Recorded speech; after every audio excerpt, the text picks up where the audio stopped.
Today on Rethink Real Estate, we have Athena Brownson, and she is an inspiring character. There's no doubt about it. Diagnosed with Lyme disease in her third year of real estate. She's now been 10 years and continuing against the adversity of the challenge of that disease on a daily basis.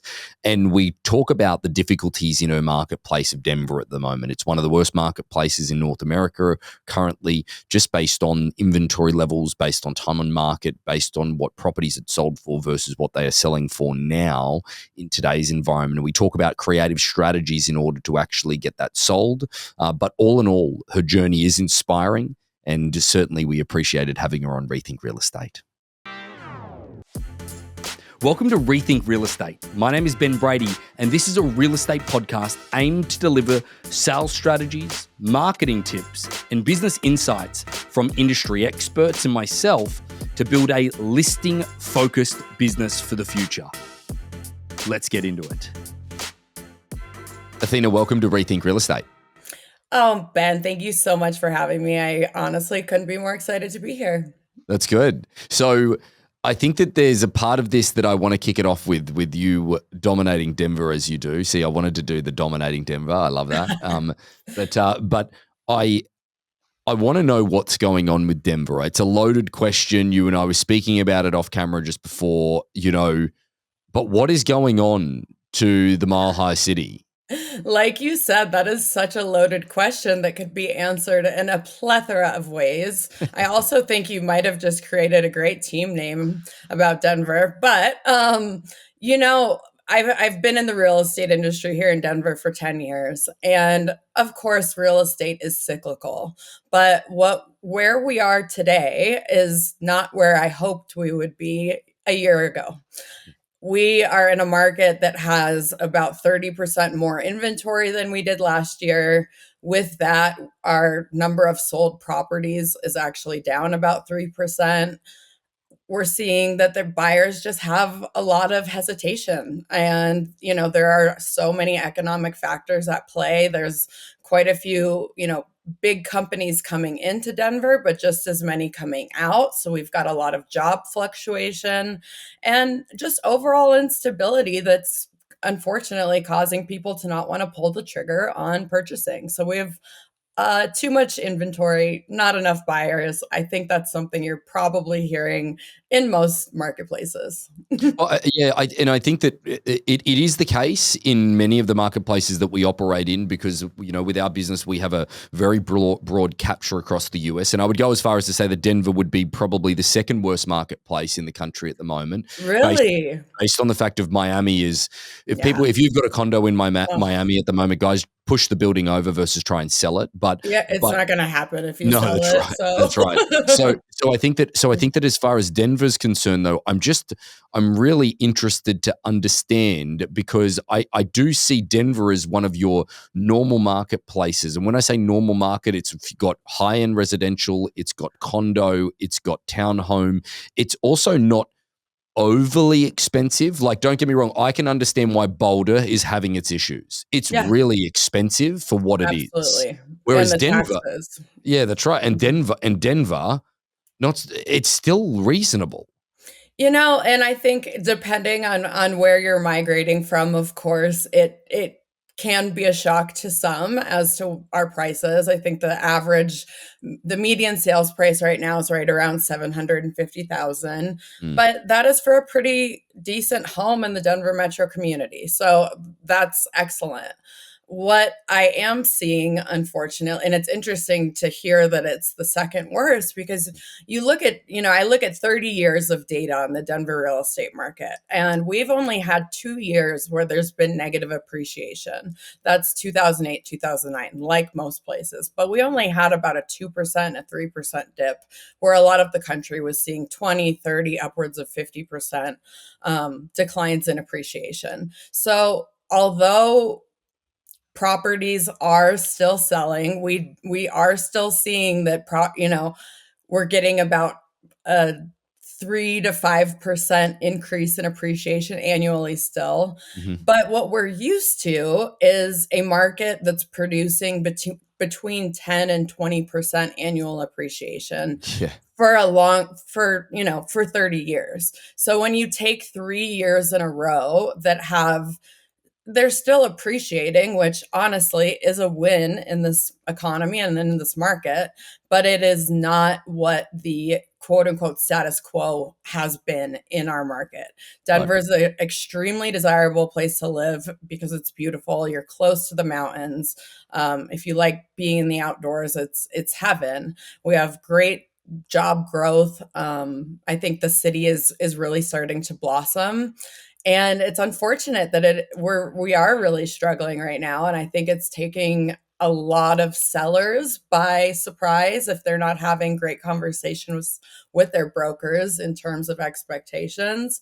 But it takes just about, maybe 4 times as much work to get anything done, it seems like. Yeah, and I But think that though, if I was to go back, I think that there's more of a shock from the agent side of things in many of the different marketplaces than what there is from a seller's perspective. I think sellers' yeah, appetite to actually accept less is definitely more difficult.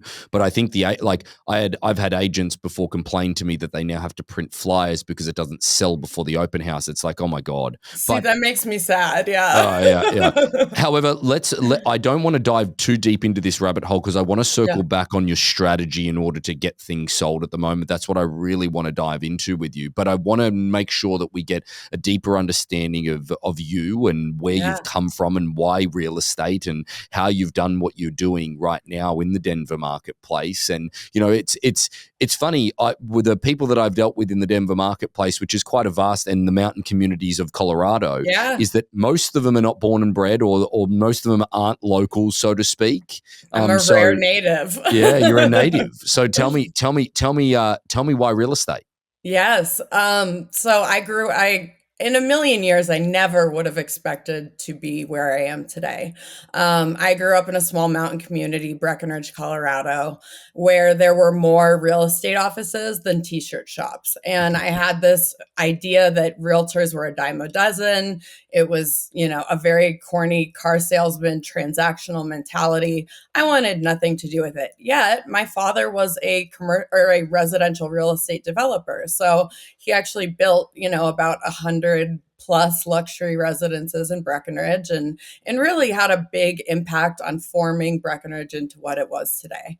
And regardless of my interest in what he was doing as a very young girl, I had no interest, honestly. I did, as I've grown up, I saw the impact that he had on the place that I loved and that I grew up.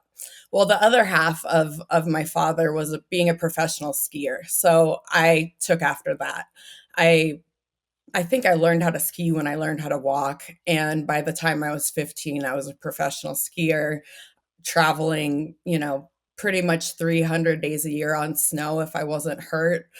Did a lot of skiing in New Zealand, had a couple layovers in Australia. So, Yeah. Yeah, there's not great snow in Australia. There is not no, great snow in Australia. New Zealand's the best. New Zealand was great. A lot of time in South America. But what I gained from athletics was honestly the best business school I ever could have asked for. And I had no idea. I learned the principles of resiliency, of grit, of hard work, of showing up, of communicating, and the fact that if you didn't put the work in, the results were not going to follow. Yeah, So, being an athlete at that level, it teaches a certain amount of discipline that is almost a psychosis. And I think you have to be a little bit of a, have a little psychosis to want to be in the world of real estate, just a a little bit. bit. Um, just because it's a chaotic job, and I wouldn't trade it for the world. But I truly believe that's what set me up for success. Well, fast forward, I retire from skiing at the ripe age of 23 after 9 knee surgeries and a couple necks broken, and it goes on and on. And I knew that I loved home design and I loved homes. But being a real estate agent was never something that I don't think any young person aspires to be a real estate agent. It's just not Absolutely sitting not. there. Yeah, no, Absolutely not. I but don't care what anyone says. I got into real estate no, when I was 14 and I had no interest in doing it. You know, like I did it as an after school job. It was never going yes. to be something else that I was ever going to do. But the reality is that anybody that says to you, like, we legitimately deal in an industry of people that didn't want to be here. It's unbelievable. It's so true. And then I guarantee, the majority of at least top producing agents, and I say that because at least in our market, about 95% of agents do 0 to 1 deal a year. So those, very part-time, you've got about 4 to 5% of agents that do all of the business. And you have to be, psychotically disciplined in order to succeed. But at the same time, there's nothing more rewarding than being able to be a part of that chapter in someone's life. So I got into the world of interior design. I worked there for a couple of years and quickly realized that I needed to be in a position as an entrepreneur where the more work that I put in, the more output there would be, and that there wasn't a ceiling on my growth. So a good friend of mine who actually she sells over 100 million a year up in Montana. She's absolutely incredible, but she lived in Denver at the time. She said, Athena, you love humans, you love homes, you have a design background, your dad's a developer. Like, what are you doing? Get your real estate license. And I did. And 10 years later, I mean, I love it more every day. And that's saying something considering the fact that we're apparently the second worst market in the country right now. There you go.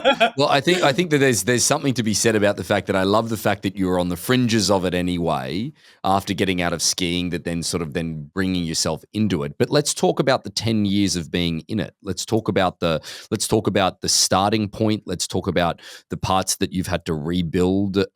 Has it been a Absolutely. has it been a product of just starting here and up and to the right, like, or has it been a product of ups and downs and cyclical elements of around where you are? Because someone put it really well on the podcast the other day, is they called it different seasons of their life, you Yes. know. And again, have you been through the seasons, or is it Oh. always summer in Denver, Colorado for Oh, I Athena? wish. So I'm a firm believer that, anytime you tell the universe or God what your plan is, that they laugh. And that is 100% the case. So I'll start by saying my journey into real estate was one that I'm I attribute my success to, and it's something that I think all young agents should follow. And that was, I found a extremely high producing, incredible mentor who allowed me to follow every single thing he did for almost a year. Mhm. And at that point, when you're starting real estate, I always say, have at least 6 months of savings saved up, because you never know when your first closing is going to be. But if you're assisting a senior agent, it allows you to start bringing in some income while you're building your own business out. Mm. So I was very fortunate. I had the owner of our company was my mentor for the first year. After my first year, I really got my feet under me. I was closing at least a dozen deals a year.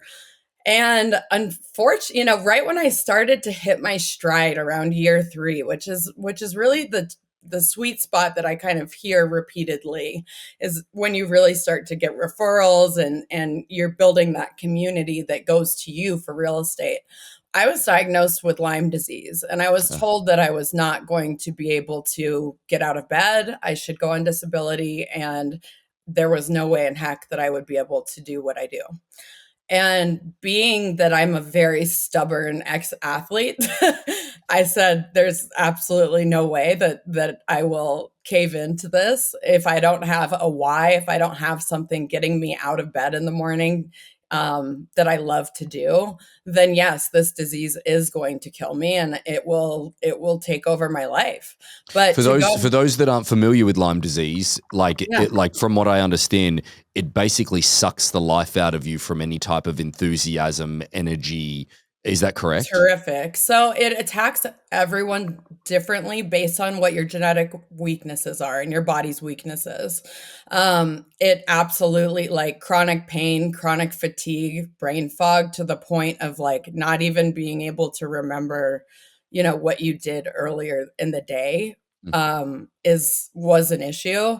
But I unfortunately, for me, my genetic weak spots were autoimmune diseases. So it Right. created a pretty severe nerve disease where my body was basically attacking my nerves 24/7. Right. I just finished 4 days of plasma transfusions in a row, and I do that every month.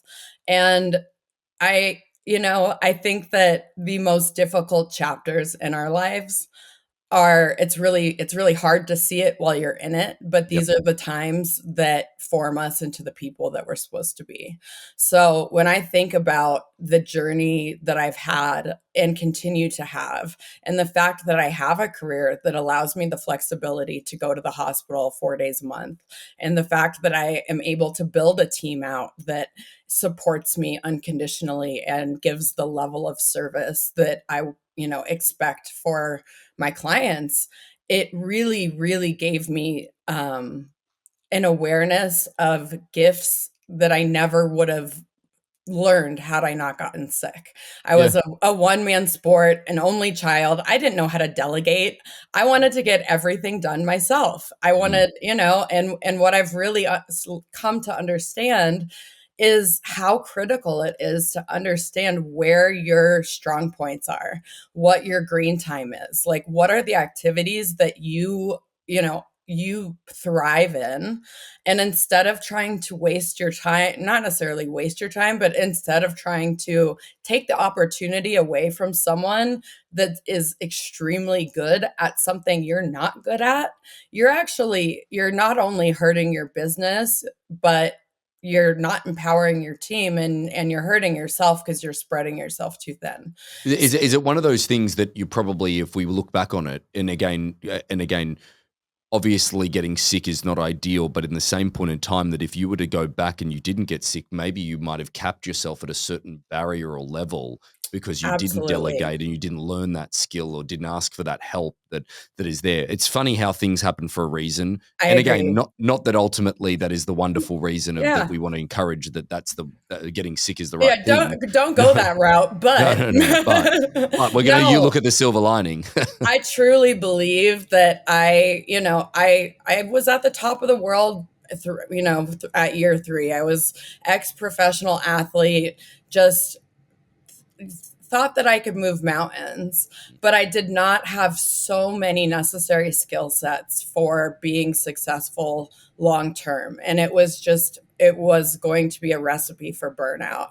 So I do say I would never wish this on my worst enemy. It's been the most horrific battle and continues to be, but I would not be the person that I am today had I not gotten sick. And I Yeah. believe that, whether it's any type of adversity in your life, whether it's a difficult real estate market or a divorce or a sickness, whatever it may be, adversity is the opportunity to really dig inside yourself and understand what you're made of, understand where you're falling short and how you can really cultivate beautiful things from it. But it's really about not letting yourself get stuck in the mud, because Yeah. it's really easy to do that. We're all Yeah. human. Yeah, yeah, indeed. And so building your team out, obviously you would have gone through a period of time before you got back on your feet and weren't a victim of the disease.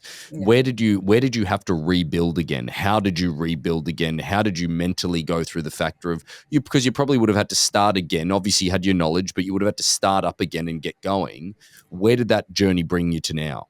I was the psychopath that did not ever stop.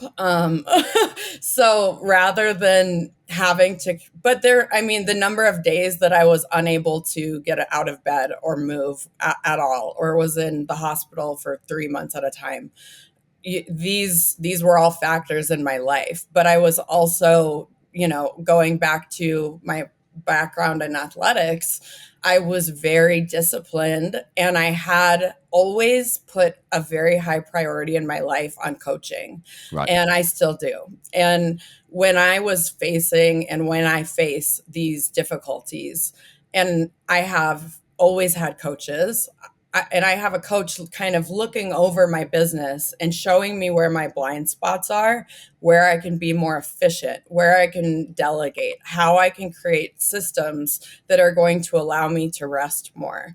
Like, I really believe that we do not have the ability to see the full picture of how we are running our businesses and our lives, and the power of culture and coaching and mentorship is something that is not put on the pedestal that it deserves, because my coaches were the ones that were helping me create, a weekly activity tracker that would help me stay on track of, okay, even if I don't feel good this day, maybe I can make 10 phone calls. Yep. Or, hey, I'm having a good health day.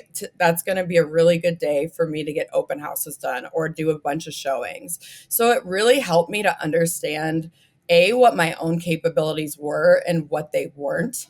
But it helped me to understand how to build my life and how to Right. build a schedule. And I quickly learned, I never, and I still don't have the intention of building a huge team. That's Yep. never been my MO. I'm culture over everything. I would protect our culture with my life. Not that there's much in me at the moment, but I also quickly realized that I am not a great hirer. So when I was looking for my first assistant, I went through multiple that I thought had a lot of potential, and I saw all of the bright side, and it quickly showed me that I was not qualified to make those hires. So I needed to put a system in place of people that I trusted that could help me evaluate who is going to be an asset to my team, and thus an asset to my well-being and my health. Yeah. And I can say, the company I work for, Compass, actually interviewed assistants for me while I was in the hospital, and it saved me Right. because I still work with her today, and I've got two other agents on my team.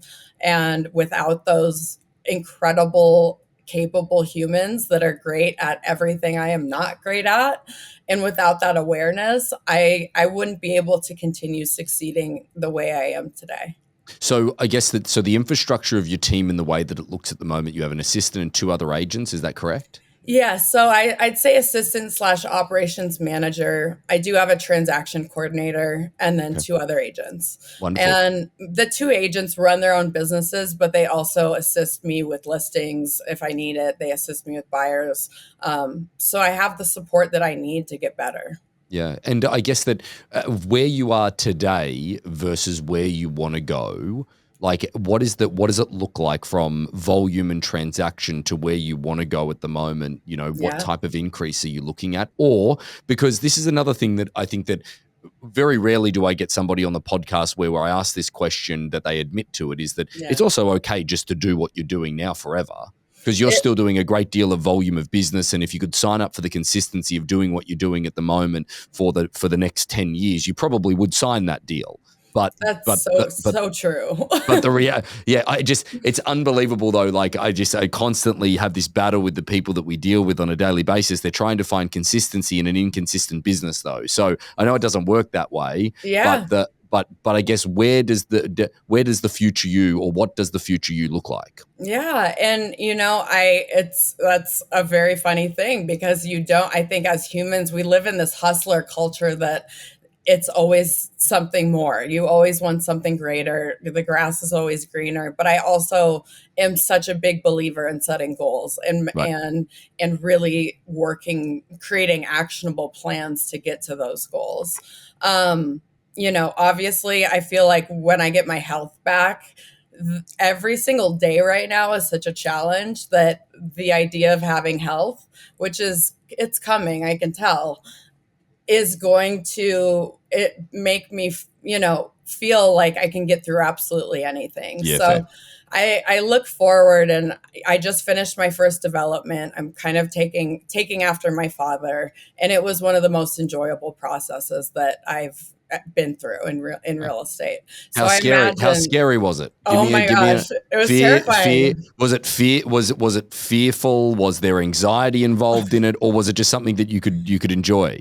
It was something that I had so much confidence in what my vision was, that I knew that I would succeed. But that Right. didn't mean I wasn't scared out of my mind. I mean, this is, millions of dollars on the line. I built a $2 million property, started right during the pandemic. Right. There were, had issues with contractors stealing at one point. I mean, Suppliers, everything, everything. yeah, Yeah. everything you can think of. But at the end of the day, I look at the product and I look at like the small footprint that I've created with that beautiful, well designed, well made home that also has an awareness of how your home can keep you healthy, because that is something that's so critical to my own life. So focusing on water quality and air quality within the home, and what types of materials are being used, and really thinking about how your home can and your environment can support your well-being. Yeah. So I imagine that I'll be building 5 to 10 homes a year would be my sweet spot.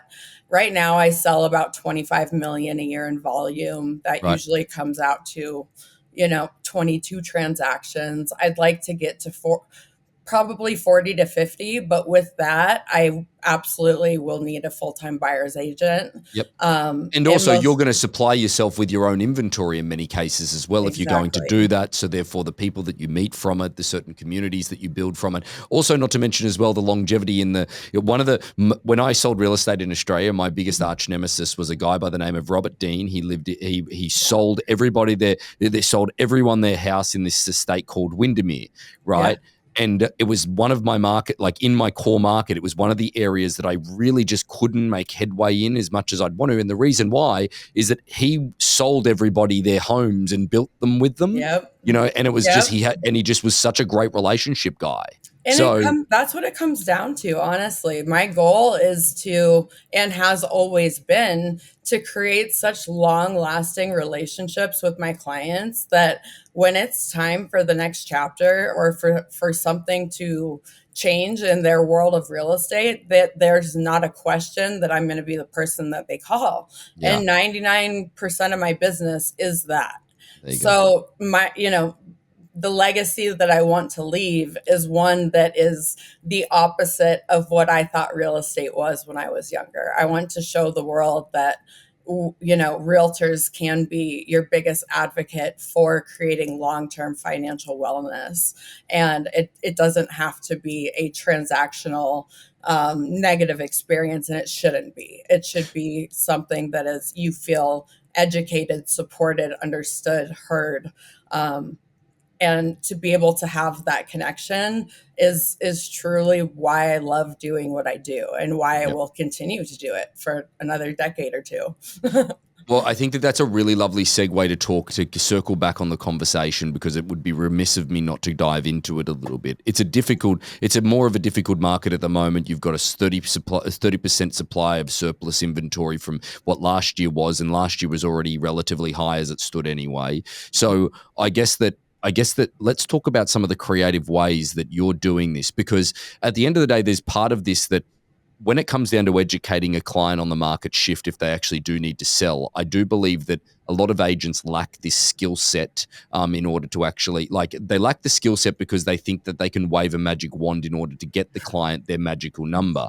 And reality is that Maybe you're a couple doing, years ago. yeah, but you're also doing them an injustice by allowing them to sit there with delusions of grandeur that the market will come back and so on and so forth. So I, Yes. I think that that's something that I want to go through with you at the moment. Yeah. What does it look like from a daily perspective with the inventory that you're carrying at the moment? And the average days on market is increasing. There's probably a price reduction that's already happened on a couple of listings for Oh you, yeah. and it hasn't made any real effect. What is the strategy? What is the conversation? How is your outlook on it all? Yes. So something that a skill set that I really had to work on over the last couple of years is just my presentation of the facts. So making sure that I immediately, upon sitting down with a buyer, a seller, investor, being a very transparent form of education. This is what the market is. This is the average days on market. These are the steps that we can take in order to maximize your listings potential, but you have to understand this is the reality of the market. And within that, we're going to do everything possible to give you a successful outcome, but it's not going to be overnight. Of Yeah. course, there's rare exceptions, but I've got 8 listings on the market right now, and it hasn't happened overnight. I think in the world of real estate, we are all faced with so many shiny objects all the time. There's always something new that someone's recommending. There's always something, a new strategy, a new tactic. And what I think people forget is the the basics, the very, very basics are what you're going, like doing them consistently is what's going to bring success. Now, if you've got that foundation of the basics, and when I say the basics, I mean you are meeting face to face with your clients, you are making a certain number of calls a week, you're doing open houses, you're consistent in writing notes and farming your neighborhood or your sphere and getting your newsletter out. These are all things that I put on my, weekly tracker that I call a greatness tracker, because I know that if I'm implementing these items well, that I'm not going to have the huge ebbs and flows that can come in real estate. And I think it's important to know that, there's no one size fits all. So when you're evaluating what activities you should be investing your time in real estate, you have to really do some deep diving into what your skill sets are, how you connect with people, and then create a business that you're actually going to be able to sustain doing those items because you enjoy doing them. So I think that's number one. But like we talked about earlier, when you're faced with adversity, and I do believe, there are I believe 30% of agents did not renew their licenses in Colorado this year. That's adversity. This is, this is a It's probably very a good thing. Probably challenging a time. good Yeah. thing as well. Probably a good thing. It still is an oversaturated market. But this is a time of adversity. And I believe that if you do not take these moments of difficulty, of challenge, you do not have the opportunity to grow. So if you are not reflecting on, okay, what am I doing that's working in my business? What am I, how can I think outside the box a little bit? And for me, that looks like taking agents, that are at very top of the game, like the best agent in my firm, out for lunch once a month and picking his brain. That means talking to my coaches who sell 300 homes a year easily.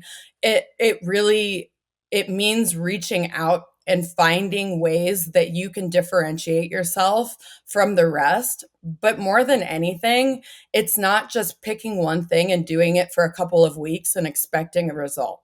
It's implementing consistent action on a daily basis.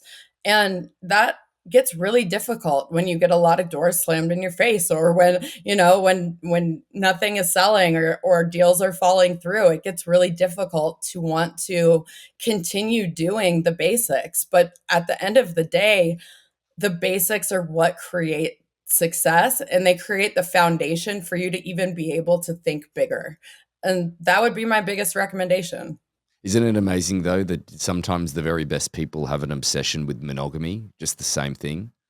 Y- Amen. Yeah. Yeah. Yes. Yeah. Yeah, Yeah. but I think one of the things that's always fueled me personally is a fear of mediocrity. Yeah. And that probably comes a lot from being an athlete and just having it hammered into my brain. But when I think about the idea of just staying, level or at the status quo of I'm doing enough, that when I feel comfortable is usually the time that I know that something needs to change in my life or in my business. Because if you're comfortable, you're not doing something that is groundbreaking. You're not innovative. You're not thinking creatively. You're not maximizing this difficult time, because really this difficult period of the market is the time that we have to perfect our skill set, to Mm, learn new skills, take mm, more classes, meet with mentors, but do not stay stagnant. Lean Yeah. into the uncomfortability. Yeah. Well, use the muscles that haven't been used in so long. And you'll Like get it's new yeah. muscle memory then. That's right. You Exactly know, right. it's neuroplasticity, like make your brain think in a way that it hasn't before and then make that a habit. And the science behind habits and creating these new neural pathways in our brains that really allow us to level up. It's a disservice to yourself if you're not figuring out how you can level up every day. Well, Athena, I think that that's been a wonderful insight, an inspiring story, and one of which we hope that you get to your health goals. Thank Okay. you. There's Next no time I doubt about talk that. to you, I'll be like Wonder Woman. That's right. Well, again, the health goals is where I give you most of the luck because I don't think you need any of Yes. it to get to your business goals because it's just Thank going to you. happen. Yeah, I So at the end appreciate of it. thank you for sharing and laying it all bare on Rethink Real Estate. We really appreciated it. Thanks for having me. I appreciate you so much. So about 75% of our audience hasn't liked, followed, or subscribed to our podcast. It would mean the world to us, and it would help this podcast more than you know to expand our reach if you were to like, follow, or subscribe on any of the platforms that you're watching or listening on. Thanks again.